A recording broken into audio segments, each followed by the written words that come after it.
Etiquette guidelines are intended to simplify social situations and make everyone feel comfortable. According to experts, if a visitor is unclear about how to act, they should simply follow the example of those around them. The notion of meeting royalty may be both exciting and intimidating. If you are fortunate enough to get the chance, some planning will give you the assurance you need to appreciate the experience.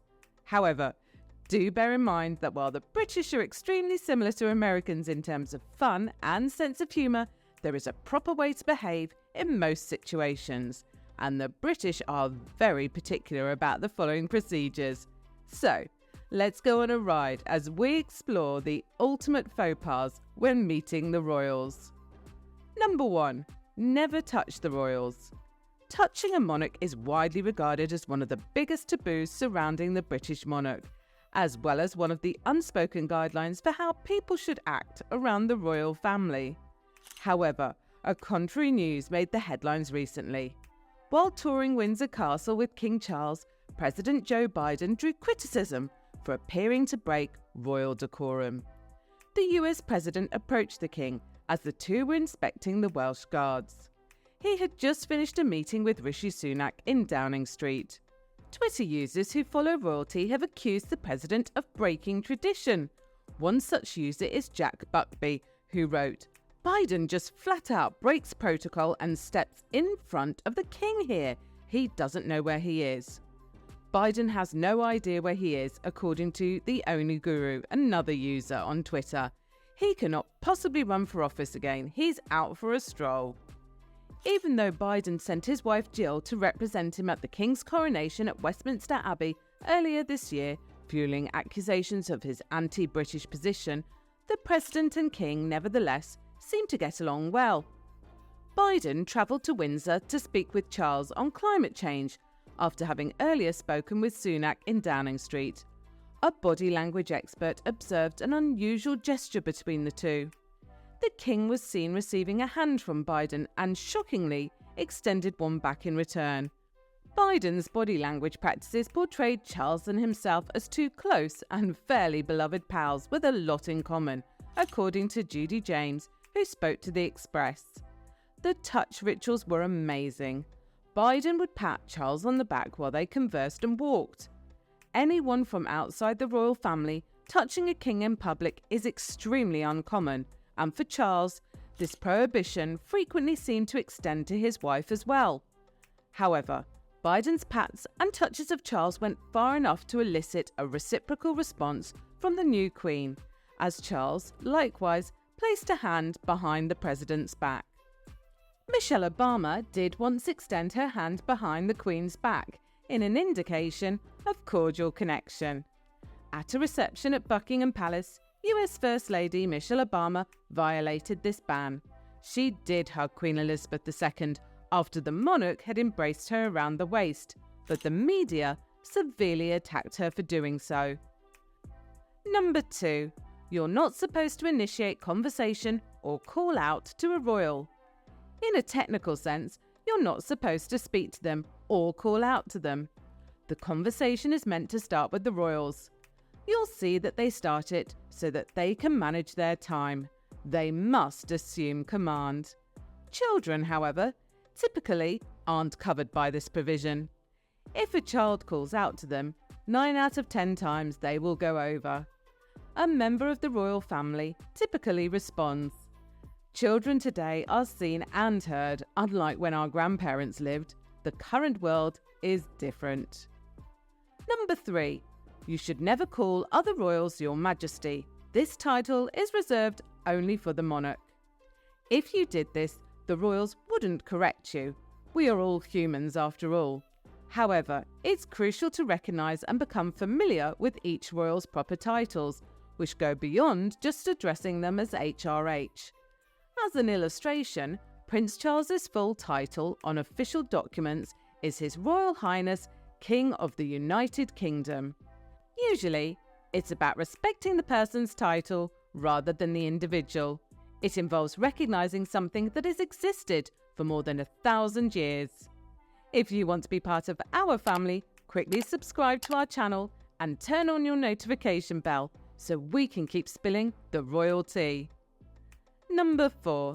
Don't ask questions about family matters.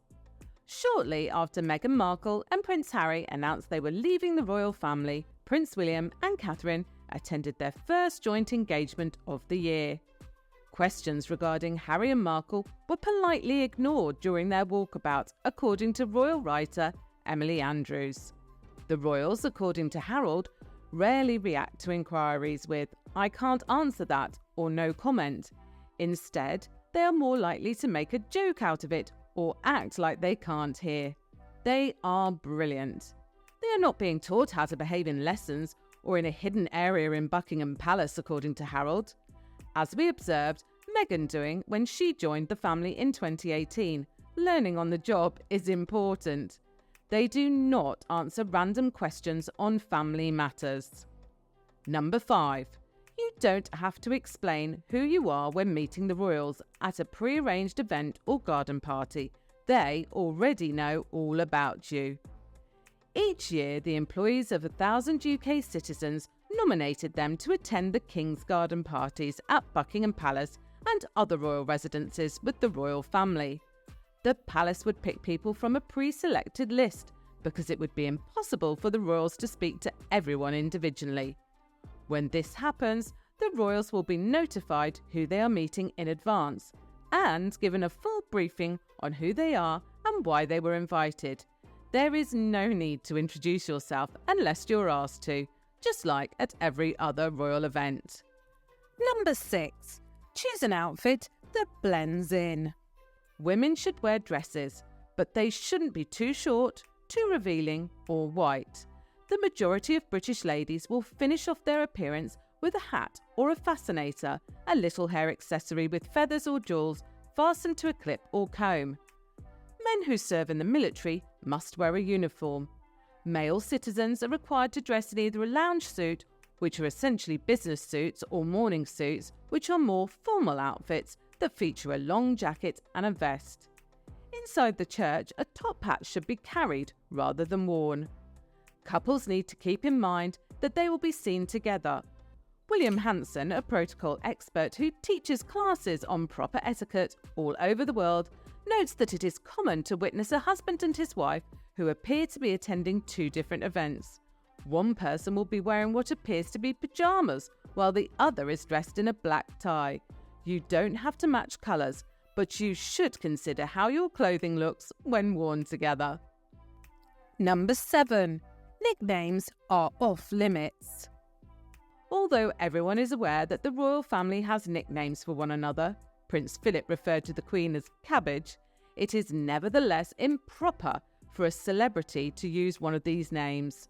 Beyoncé made a stir when she called Meghan Markle "my princess" at the Lion King premiere, and Alison Janney has spoken out about her calling Catherine "honey" at a BAFTA after party. You're not suddenly on first name terms only because you feel you've gotten to know Prince Harry for ages. Keep the will allusion to a minimum and refer to royalty by their proper title. Learn the correct names for each royal family member. Number 8. Try to maintain your composure. Victoria Arbiter, a royal correspondent for CNN, claims that the royals are unconcerned when mistakes are made. She told Insider that it adds a little humour and gives them something to enjoy and talk about. There is a thin line between having anxiety and being a fool. As you wouldn't want the royals to believe you're making fun of them, it is essential to strive to act modestly. Number 9. There are certain words and phrases to avoid. Many words are taboo in the royal family. The restroom or toilet, for instance, is always referred to as the lavatory. Although it is not required, using the slang can help you gain favour. However, the royals must maintain their decorum at all times. For example, refrain from using the phrases toilet and pardon. The words toilet and pardon should be changed to lavatory and sorry, respectively. Number 10. Don't ask for autographs. Autographing or signing merchandise is not considered proper royal procedure. The fundamental justification for this is that there's a chance that a royal signature will be copied if it is written down or disseminated. According to Express, King Charles once said, "Sorry, they don't allow me to do that," in response to a request for a signature. Nevertheless, King Charles disobeyed the law in 2010. A couple requested his autograph for their son when he visited flood victims in Cornwall. Charles 2010 was written in Charles's request for a paper. The no-signature norm has occasionally been breached by royals, usually on their kids' request. Express claims that Prince Harry allegedly inscribed the words, "Get well soon, Harry," on a 17-year-old's plaster cast. Number 11. No selfies. The no selfies rule is demanded of the royals whenever they interact with fans or even famous people. According to The Telegraph, Prince Harry told a little admirer, "No, I hate selfies. Even if you're young, you must never ask for a selfie." The young fan was later invited to take a photo with him. You could question if celebrities have the right to take a selfie. Serena Williams told People that it was brave of her to pick a Snapchat filter when she asked Princess Catherine for a selfie. She says that it was the first time a royal and she were on Snapchat. Which of the etiquettes do you think is common? Share your thoughts with us in the comments section below. Click here to watch more videos, and thanks for watching.